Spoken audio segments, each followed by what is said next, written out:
வீட்டில இருக்கிற இந்த 9 பொருட்களுக்கும் காலாவதி தேதி இருக்குது. சீப்பு. தலைமுடி வார்றப்போ சீப்புகள அப்பப்போ சுடுதண்ணீல சுத்தம் பண்ணணும். சுத்தம் பண்ணாலுமே 3 மாசத்துக்கு ஒரு தடவ சீப்புகள மாத்திக்கிறது ரொம்பவே நல்லது. Tooth brush. பல் துலக்கறப்போ பிரஷ்ல ஈஸியா பாக்டீரியாக்கள் சேரக்கூடும். தினமும் 2 தடவ பல் துலக்கறதால குறைஞ்சது 3 மாசத்துக்கு ஒரு தடவையாவது டூத் பிரஷ்ஷ மாத்துறது ரொம்பவே நல்லது. முகம், கை, கால் துடைக்கக்கூடிய டவல். இத ரொம்ப நாட்களுக்கு யூஸ் பண்ணா பூஞ்சை பாதிப்பு ஏற்படலாம்.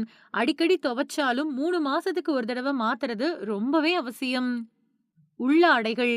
வியர்வை காரணமா உள்ளாடைகள்ல பாக்டீரியா அப்புறம் பூஞ்சை வளர்ச்சி அதிகரிக்கலாம். தினமும் சுத்தம் செய்யறதாலயும் 5 மாசத்துக்கு ஒரு தடவையாவது மாத்துறது ரொம்பவே நல்லது. கைக்குட்டை. அடிக்கடி யூஸ் பண்றதால கிருமிகள் அதிகமா சேரக்கூடும். 2ல இருந்து 3 மாசத்துக்கு ஒரு தடவையாவது மாத்திக்கிறது ரொம்பவே பாதுகாப்பானது. பாத் டவல். ஈரப்பதம் காரணமா பூஞ்சை வளர்ச்சி ஏற்படலாம். 3ல இருந்து 4 தடவை யூஸ் பண்ண பின்னாடி கட்டாயமா வாஷ் பண்ணணும். 6 மாசத்துக்கு ஒரு தடவை மாத்திக்கணும். கால் மிதி. கால் மிதியில அழுக்கு, தூசி, கிருமிகள் அதிகமா சேரும். வாரத்துக்கு ஒரு தடவை கழுவி வெயில்ல உலர வைக்கணும். 6 மாசத்துக்கு ஒரு தடவையாவது மாத்திக்கிறது ரொம்பவே நல்லது. மாப். தரைய துடைக்கக்கூடிய மாப்ப ஒவ்வொரு தடவை யூஸ் பண்ணி முடிச்ச உடனேயும் சுத்தம் பண்ணி வெயில்ல உலர வைக்கணும். 6 மாசத்துக்கு ஒரு தடவை புதுசா மாத்திக்கலாம். Toilet brush.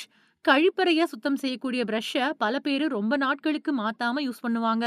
பாக்டீரியா அப்புறம் துர்நாற்றத்த தவிர்க்க 4ல இருந்து 6 மாசத்துக்கு ஒரு தடவை கண்டிப்பா மாத்திக்கிறது ரொம்பவே நல்லது.